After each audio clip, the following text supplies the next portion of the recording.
49వ దావీదు కీర్తన 9వ వచనం. విధింపబడిన తీర్పు వారి మీద నడుపుటకును వారి చేతిలో రెండంచుగల ఖడ్గం ఉన్నది. వారి చేతిలో రెండంచుగల ఖడ్గం ఒకటి ఉన్నది. ఆ ఖడ్గమే దేవుని వాక్యము.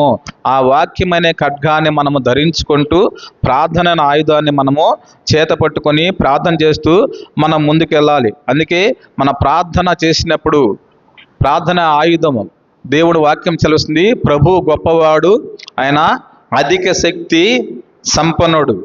ప్రభు గొప్పవాడు. ఇందాక ఉదాహరణకి ఆరాధనలో మనం జ్ఞాపకం 147 దావీదు కీర్తనలో 147వ దావీదు కీర్తనలో ప్రభు గొప్పవాడు, ఆయన అధిక శక్తి సంపన్నుడు. బైబిల్ గ్రంథం జ్ఞాపకం చేసుకుందాం, చదువుదాం వచనాన్ని. వచనం చెప్పమ్మా. 147 దావీదు కీర్తన. మన ప్రభు గొప్పవాడు, ఆయన అధిక శక్తి గలవాడు, ఆయన జ్ఞానమునకు మితి లేదు. కాబట్టి మన ప్రభువు ఎలాంటి వాడంటే గొప్పవాడు, ఆయన శక్తి గలవాడు, ఏదైనా తారుమారు చేయగలవు. ఏ పరిస్థితినైనా నీ స్థితిని, నీ పరిస్థితిని, ఏటి యొక్క సమస్యనైనా సరే ప్రార్థన చేసినప్పుడు ప్రార్థనకి మనకి జవాబు వస్తుంది. మనము ప్రార్థన చేసినప్పుడు మన కోసం మనం ప్రార్థన చేసుకోవాలి. అలాగే ఇతరుల కోసం కూడా ప్రార్థన చేయాలి, విజ్ఞాపన చేయాలి. మన కోసము ఆధ్యాత్మిక వనరుల కోసం మనం ప్రార్థన చేసుకుంటూ దేవుని నుండి మనం పొందుకుంటూ ఒక ప్రత్యేకమైన అంశాల కోసం కూడా మనం ప్రార్థన చేయాలి. ప్రత్యేకమైన అంశాలంటే విజ్ఞాపన చేయాలి. మనం ఏదైనా అంశాల కోసం చెప్పినప్పుడు ఇతరుల కోసం మనం ప్రార్థన చేయాలి, విజ్ఞాపన చేయాలి. ఎవరెవరి కోసం ప్రార్థన చేయాలి? తిమోతి రాసిన పత్రికలో జ్ఞాపకం చేసుకున్నట్టే, తిమోతి రాసిన పత్రిక 2వ అధ్యాయము, మొదటి పత్రిక 2వ అధ్యాయము మొదటి నుంచి చదువుదాం.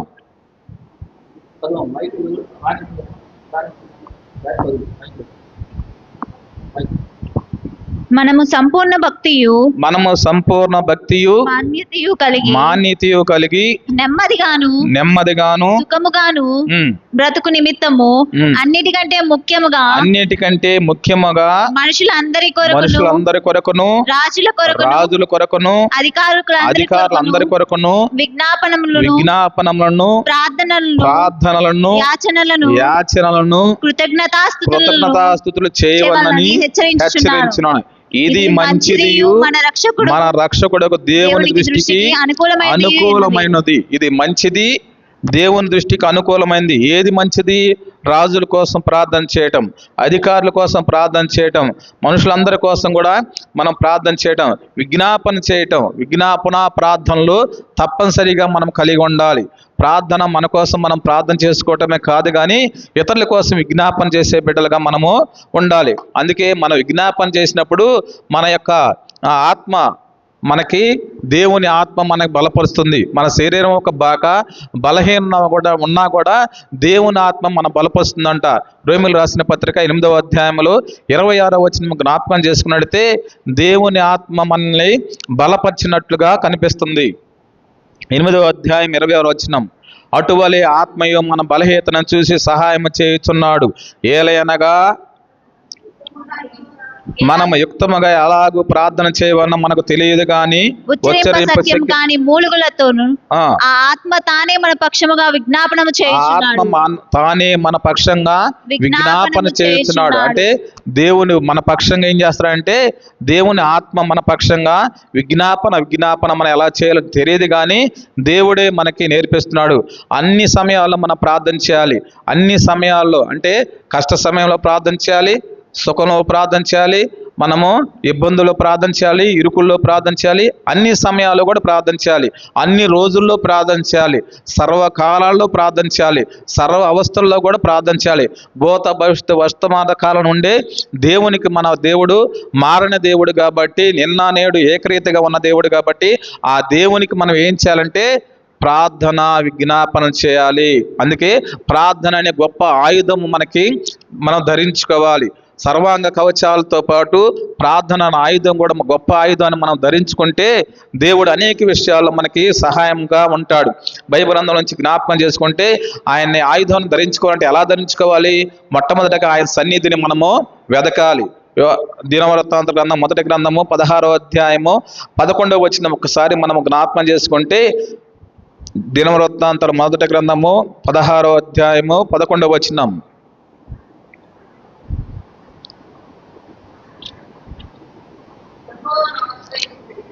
యెహోవాను ఆశ్రయించుడి,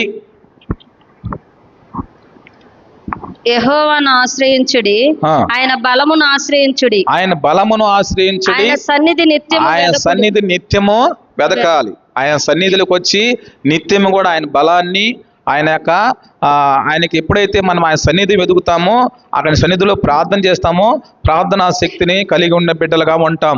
కాబట్టి దేవుని యొక్క ప్రార్థన ఎలా చేయాలంటే మన చేతులెత్తి ప్రార్థన చేయాలి. మనము దేవుని యొక్క శక్తిని, దేవుని యొక్క బలాన్ని ఎలా పొందుకుంటామంటే ప్రార్థన ద్వారా పొందుకుంటాం. ఆ ప్రార్థన ఎలా చేయాలంటే చేతులెత్తి ప్రార్థన చేయాలి. మనం బైబిల్ గ్రంథంలోంచి 141వ దావీదు కీర్తనలో, నువ్వు నా ప్రార్థన ధూపం వలెను, నేను చేతులెత్తుట సాయంకాలపు నైవేద్యం వలె ఉంటుంది.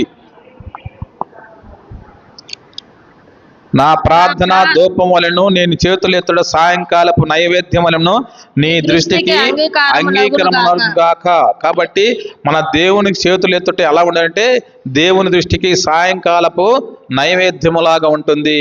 అలాగే నీ దృష్టికి, దేవుని దృష్టికి ఇది అంగీకారంగా ఉంటుంది. చేతులెత్తి ప్రార్థన చేయాలి. చేతులెత్తి ప్రార్థన చేయడం అంటే దేవునికి విధేయత చూపించటం, దేవునికి సరెండర్ అవ్వటం. ఎప్పుడైతే దేవునికి సరెండర్ అయ్యి విధేయత చూపిస్తామో దేవుని యొక్క శక్తిని మనము పొందుకుంటాం. దేవుడు ఆ ప్రార్థన ఎలా ఉంటుందంటే దేవునికి, నా ప్రార్థన ధూపం వలన, నేను చేతులే సాయంకాలపు నైవేద్యం వలన నీ దృష్టికి అంగీకారముగాక అంటాడు. అలాగే 134వ దావీదు కీర్తనలో కూడా 2వ వచనం, 134వ దావీదు కీర్తన, పరిశుద్ధ స్థలం వైపు మీ చేతులెత్తి యెహోవాను సన్నుతించుడి. అంటే చేతులెత్తి మనము దేవునికి ఏం చేయాలంటే స్తుతించాలి, దేవుని స్తుతించాలి. స్థితిలో దేవుని శక్తి దాగి ఉంటుంది. కాబట్టి పరిశుద్ధ స్థలం వైపు, పరిశుద్ధం వైపు దేవునికి నీ చేతులెత్తి యెహోవాను సన్నుతించుడి. కాబట్టి దేవునికి మనం చేతులెత్తి ప్రార్థన చేయాలి, చేతులెత్తి దేవుణ్ణి స్తుతించాలి. బైబిల్ గ్రంథంలోంచి అనేక విషయాలు మనం జ్ఞాపకం చేసుకున్నట్టయితే, మనము దేవుని యొక్క ప్రార్థన చేసిన వ్యక్తులు దేవుని విజయాన్ని పొందుకున్నారు. దేవునికి ప్రార్థన చేసిన వ్యక్తులు ఆ దేవుని యొక్క బలముతో, దేవుని యొక్క శక్తితో వారు అనేక మందికి మీదకెళ్ళి యుద్ధానికి వెళ్ళి యుద్ధములో దేవుడే జయమిచ్చారు. యుద్ధము మనం కాదు చేసేది, కానీ దేవుడే యుద్ధాన్ని జరిగిస్తాడు. గొప్ప దేవుడు మనకు ఉన్నాడు గనక, అధిక శక్తి సంపూర్ణ మనకు ఉన్నాడు గనక, ఆ ప్రార్థన గొప్ప ఆయుధం లాంటిది కనుక మన ప్రార్థన చేసినప్పుడు దేవుడు మన పక్షంగా ఉండి యుద్ధాలను జరిపిస్తాడు. నీ పక్షంగా యుద్ధము చేయవాడును నేనే, భయపడకుడి, మీ పక్షంగా యుద్ధం చేయవాడిని నేనే. యెషయా గ్రంథంలో ఒకసారి మనం జ్ఞాపకం చేసుకున్నట్టయితే 49వ అధ్యాయము, యెషయా గ్రంథము 49వ అధ్యాయము 25వ వచనం.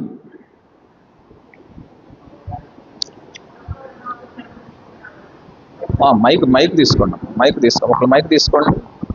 యెహోవా ఇలాగు సెలవిచ్చున్నాడు, బలాఢ్యులు చెరపట్టిన వారు సహితము విడిపింపబడుదురు, భీకరులు చెరపట్టిన వారు విడిపింపబడుదురు. నీతో యుద్ధం చేయువారితో నేనే యుద్ధము చేసేదను, నీ పిల్లలను నేనే రక్షించదను.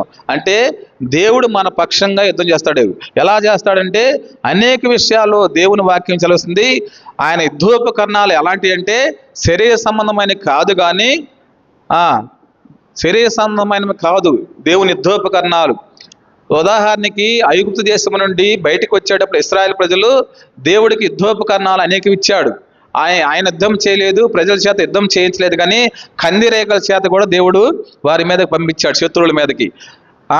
కప్పలను కూడా వారి మీదకి పంపించాడు, మిడతల దండు పంపించాడు, ఏగలను పంపించాడు, పేళ్లు కూడా చేశాడు. ఆ దేవుని యొక్క యుద్ధోపకరణాలు ఏంటి? శరీర సంబంధమైన యుద్ధోపకరణాలు కాదు, కానీ దేవుని యుద్ధోపకరణాలు కంటిని కనపడని ప్రకృతి సంబంధమైన యుద్ధోపకరణాలుగా దేవుడు చూపిస్తున్నాడు. ఉదాహరణకు మనం బైబిల్ గ్రంథంలోంచి అనేక విషయాలు జ్ఞాపకం చేసుకుంటే, సంఖ్యాకాండము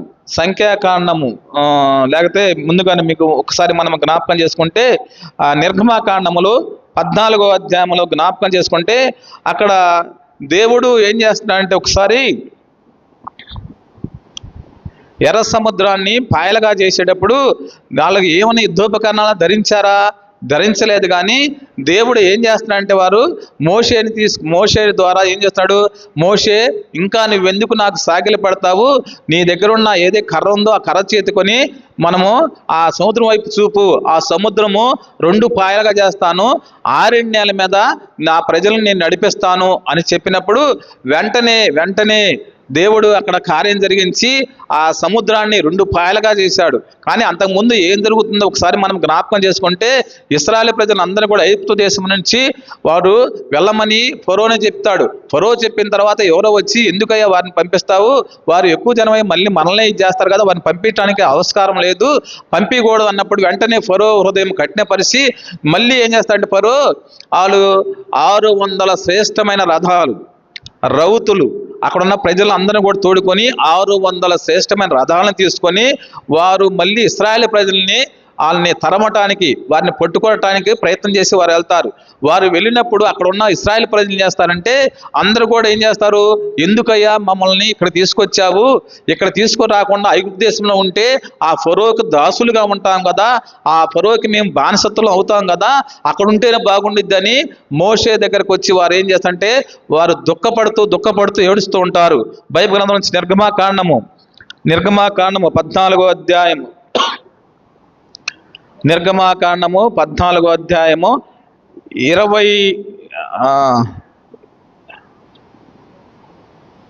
14వ అధ్యాయంలో జ్ఞాపకం చేసుకుంటే 11వ వచనం, లేకపోతేనేమో చూద్దాం 9వ వచనం నుంచి జ్ఞాపకం చేసుకుందాం. ఐగుప్తులు అనగా ఫరో రథములు గుర్రములన్నీ అతని గుర్రపు రవతులు అతని దండును వారిని తరిమి బయల్సోను ఎదురున్న పేహ హీరోతునకు సమీపమై సముద్రం దగ్గర వారిని నిలిచి ఉండగా వారిని కలుసుకొనిరి. ఫరో సమీపించుండగా ఇశ్రాయేలు కన్నులెత్తి ఐగుప్తులు తమ వెనుకట వచ్చుట చూసి మిక్కిలి భయపడి యెహోవాకు మొరపెట్టిరి.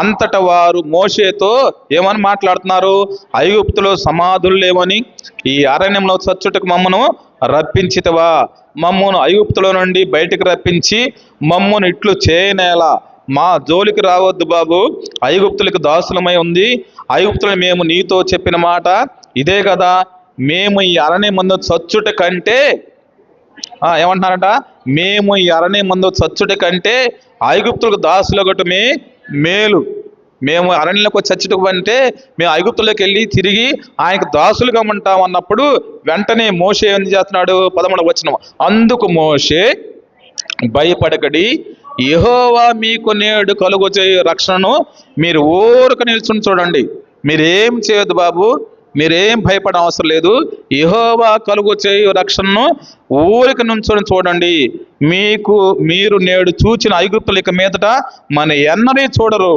యెహోవా మీ పక్షముగా యుద్ధము చేయను, మీరు ఊరకై ఉండవాలని ప్రజలతో చెప్పాను. అంతలో యెహోవా మోషేతో నీవేళ నాకు మొరపెడుచున్నావు, సాగిపోవుడని ఇశ్రాయేలుతో చెప్పాను. కాబట్టి ఇక్కడ జ్ఞాపకం చేసుకున్నడితే అక్కడ ఏమన్నారు ఐగుప్తు ప్రజలు, మేము సచ్చినాన్ని సత్తాం కానీ ఆయనకు బానిసలుగా ఉంటాం కానీ దాసులుగా ఉంటాం కానీ మేము మటుకు నీతో రాము, ఎందుకు వచ్చాము, మమ్మల్ని అనవసరంగా ఇక్కడ తీసుకొచ్చాము అన్నప్పుడు మోషే దేవుని సన్నిధికి వెళ్ళి మోకరించి ప్రార్థన చేసినప్పుడు దేవుడే ఆయనతో మాట్లాడి మోషే ఎందుకు నువ్వు ఇంకా మొరపెడుతున్నావో ఇక నుంచి సాగిపో, నేను ఆ ఎర్ర సముద్రాన్ని 2 పాయలుగా చేసి ఆరణ్యాలుగా చేసి వాటి నుంచి మిమ్మల్ని బయటకు తీసుకొస్తానని చెప్పినప్పుడు అక్కడ ఒకసారి జ్ఞాపకం చేసుకుంటే 14వ అధ్యాయం 21వ వచనం, మోషే సముద్రం వైపు చేయి చాపగా యెహోవా రాత్రి అంతయు బలమైన తూర్పు గాలి చేత సముద్రం తొలగించి దానిని ఆరణ్యాలుగా చేసి నీళ్లు విభజింపబడగా ఇశ్రాయేలు సముద్రం మధ్యను ఆరణ్యాలను నడిచిపోయిరి. అంటే దేవుని యొక్క శక్తి అలాంటిది, మానవ శక్తి కన్నా అధికమైనది దేవుని శక్తి. ఒక తూర్పు గాలి పంపించి ఆ సముద్రాన్ని 2 పాయలుగా చేసి ఆరణ్యాలని వారిని నడిపించాడు. ఉదాహరణకి ఒకసారి అంటే ఇట్లాగే ఒక స్కూల్లో టీచర్ గారు చిన్నపిల్లవాడు వెళ్ళి ఈ ఎర్ర సముద్రం గురించి మాట్లాడుకుంటూ ఏమంటున్నాడంటే, మా దేవుడు గొప్పవాడు గనక సముద్రాన్ని 2 పాయలుగా చేసి ఆరణ్యాలుగా చేశాడని ఆయన దేవుని గురించి ఆయన కొంచెం గొప్పగా చెప్పుకుంటున్నాడు. టీచర్ అక్కడ ఉన్న వారందరూ బిడ్డలు విని, మీ దేవుడు గొప్పవాడా? కాదులే, ఆ దేవుడు ఆ సముద్రం లేదుగే, ఆ మోకాళ్ళ లోతున నీళ్లు ఉంటాయి కనుక ఆ నీటిలోంచి వాడు నడిచిపోయి ఉంటారులే, అందుకే అంట ఆ సముద్రం అప్పుడు బాగా ఎండలు కాసి ఉంటాయి, లేకపోతే నీరు లేకుండా మోకాళ్ళ లోతే ఉండిద్ది, అందుకని నడిచిపోయి ఉంటారు, లేకపోతే మీ దేవుడు అలా చేస్తాడు అన్నప్పుడు వెంటనే అని చెప్పి వారు అంటారంటే, మరి గుర్రాలు రౌతులు అన్ని రథాలు ఉన్నాయి కదయ్యా, ఆ పిల్లవాడు అంటున్నాడంట, ఈ గుర్రాలు రౌతులు మోకాళ్ళ లోతు ఎలా చనిపోతాయి, ఎలా మునిగిపోతాయి అని క్వశ్చన్ వేసాయంట. అంతే కదా, గుర్రాలు తీసుకెళ్తున్నారు, రథాలు తీసుకెళ్తున్నారు, ఎవరు? ఫరో రాజు. వారి దగ్గర అందరిని ప్రజలను తీసుకొని వారి మీద యుద్ధానికి వెళ్తున్నాడు. ఆ పిల్లవాడిని ఏమని అడిగాడు, మీ దేవుడు గొప్పవాడైతే మరి ఆ ఆరణ్యాలు కాదయ్యా, అక్కడ ఉన్న ఏదైతే మోకాళ్ళ లోతు నీళ్లు ఉన్నాయో ఆ నీళ్ళ నుంచి నడిపించి ఉంటాడులే అని అన్నాడు. టీచర్ గారును అక్కడ చిన్న బిడ్డలు ఒక హేళనగా మాట్లాడారు.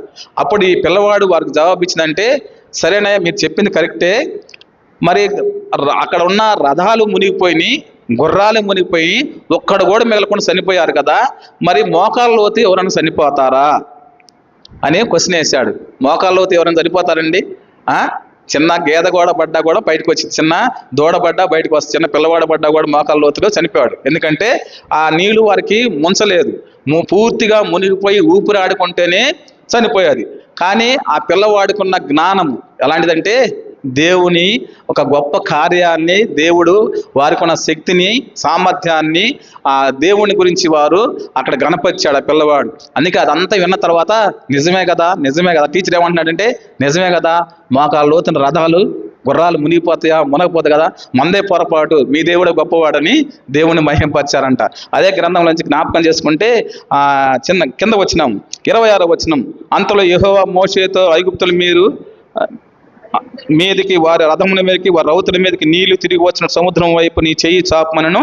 మోషే సముద్రం మీద తన చెయ్యి చాపగా ప్రొద్దుపడిచినప్పుడు సముద్రం అధిక బలముతో తిరిగి పోర్లేను, కనుక ఐగుప్తులు అది చూసి వెనుక్కి పారిపోయి, అప్పుడు యెహోవా సముద్రం మధ్యను ఐగుప్తులను నాశనము చేసెను. నీళ్లు తిరిగి వచ్చి ఆ రథములను, గమనించండి, నీళ్లు తిరిగి వచ్చి ఆ రథములను, రౌతులను, వారి వెనుక సముద్రంలోకి వచ్చిన ఫరో యొక్క సర్వసేనను కప్పివేసెను, వారిలో ఒక్కడైనను మిగిలి ఉండలేదు. కాబట్టి మరి సముద్రంలో మునిగిపోయారా, లేకపోతే మోకాళ్ళ లోతు మునిగిపోయారంటే, సముద్రంలో మునిగిపోయి ఒక్కడ కూడా మిగలకుండా అందరూ కూడా చనిపోయి ఉంటే జ్ఞాపకం చేసుకున్నాం. అలాంటి ఆయుధాలను కలిగిన వాడు మోషే, ప్రార్థన ఆయుధం. దానికి కారణం ఏంటంటే, ప్రకృతిని కూడా శాసించిన దేవుడు మన దేవుడు. ఒక ఉదాహరణ ఇంకా జ్ఞాపకం చేసుకుంటే, యెహోషువ ప్రార్థన చేసినప్పుడు దేవుడు ఏం చేస్తుంటే ప్రకృతిని కూడా ఆపివేసినట్టుగా జ్ఞాపకం చేసుకోవచ్చు. ప్రకృతి అంటే గాలిని, సముద్రం అలాగే ఆపివేస్తాడు. అలాగే సూర్య చంద్రుని కూడా ఆపివేసిన ప్రార్థన యెహోషువ గ్రంథములో 10వ అధ్యాయంలో జ్ఞాపకం చేసుకుంటే, యుద్ధంలో మనం విజయం సంపాదించాలంటే యెహోషువ మీదకి అక్కడున్న యెరూషలేము రాజు కానీ, అక్కడ అమోరీల రైతులు 5గురు రాజులు దండెత్తి వస్తారు. ఎవరి మీదకి? అక్కడున్న గిల్గాల్ అనే ప్రాంతంలో ఉన్న గిబియోన్ల మీదకి ఎవరైతే వారు దండెత్తి వస్తారో, ఆడకు వచ్చినప్పుడు యెహోషువ ఏం చేస్తాడంటే, దేవుని దగ్గరికి వెళ్ళి ప్రార్థన చేసినప్పుడు దేవుడు వాక్యము అలా సెలవిస్తుంది. యెహోషువ గ్రంథము 10వ అధ్యాయంలో జ్ఞాపకం చేసుకున్నట్టయితే ఒకసారి యెహోషువ గ్రంథము 10వ అధ్యాయము 6వ వచనం నుంచి జ్ఞాపకం చేసుకుందామమ్మా.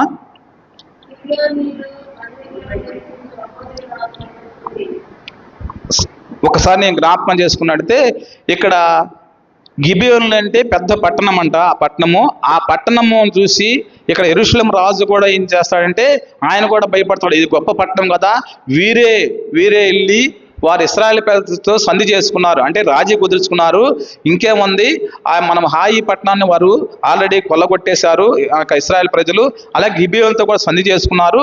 కాబట్టి హాయి పట్టణము దాని మీద గిబియోను మనం యుద్ధం చేయలేం గనక అని యెరూషలేము రాజైన ఆయన అదోనీసేదకు ఆయన వినపడినప్పుడు అతడు ఏం చేస్తాడంటే అమోరుల రాజును 5 రాజులను కూడా తోడ పెట్టుకొని గిబియోను మీదకి యుద్ధం వెళ్తాడు.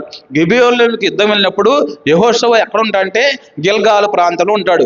ఎప్పుడైతే గిల్గాల ప్రాంతంలోకి వెళ్ళినప్పుడు అక్కడ గిబియోనులు వెళ్ళి ఆయన దగ్గరికి వెళ్ళి ఒక మాట మాట్లాడతాడు. చూద్దాం 10వ అధ్యాయం 6వ వచనం.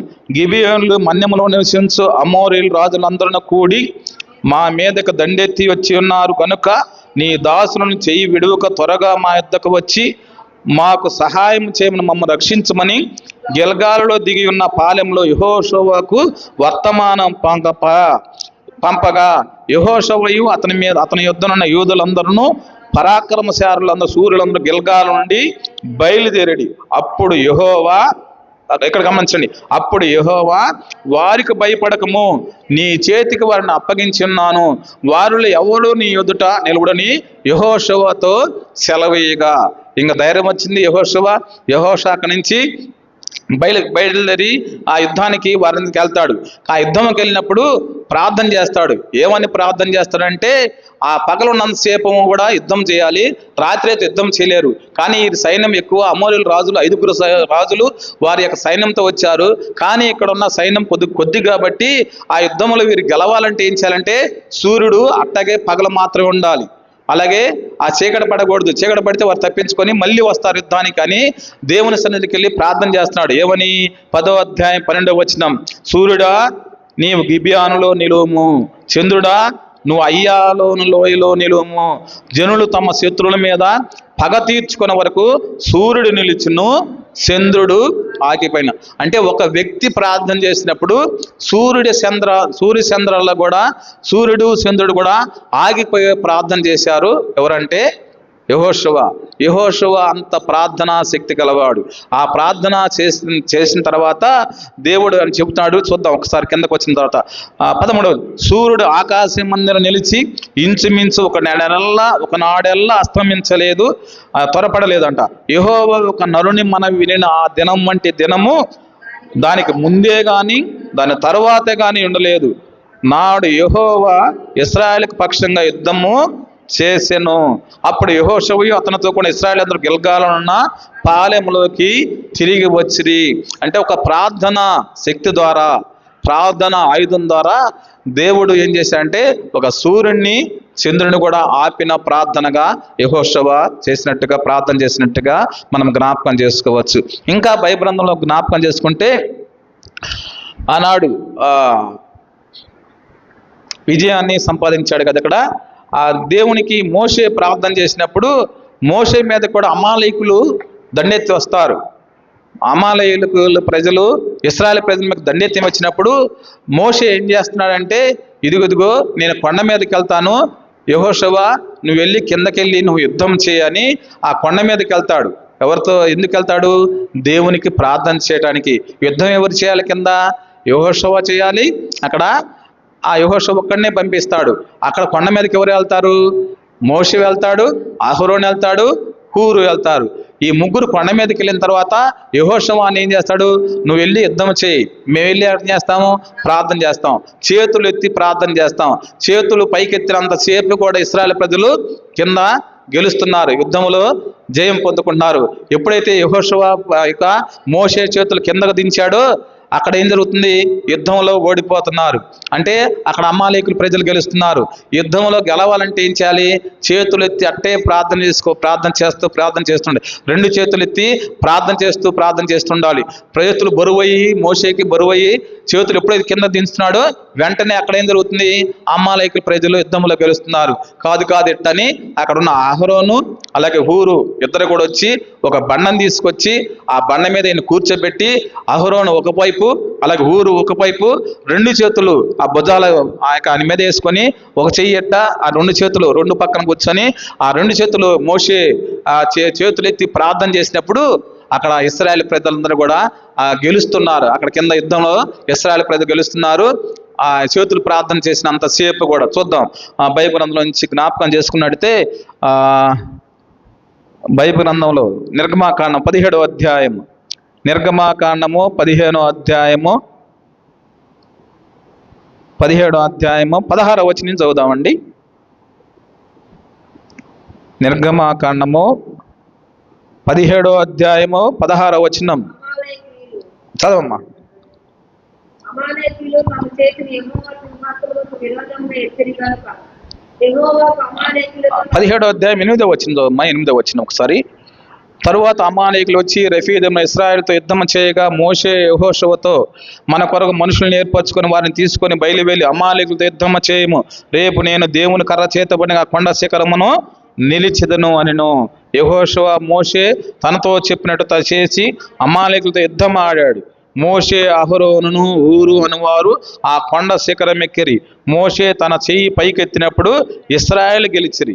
మోషే తన చెయ్యి దించినప్పుడు అమాలేకులు గెలిచిరి. మోషే చేతులు బరువెక్కగా వారు ఒక రాయిని తీసుకొచ్చి అతడు దానిని మీద కూర్చుండకై దాన్ని వేసిరి.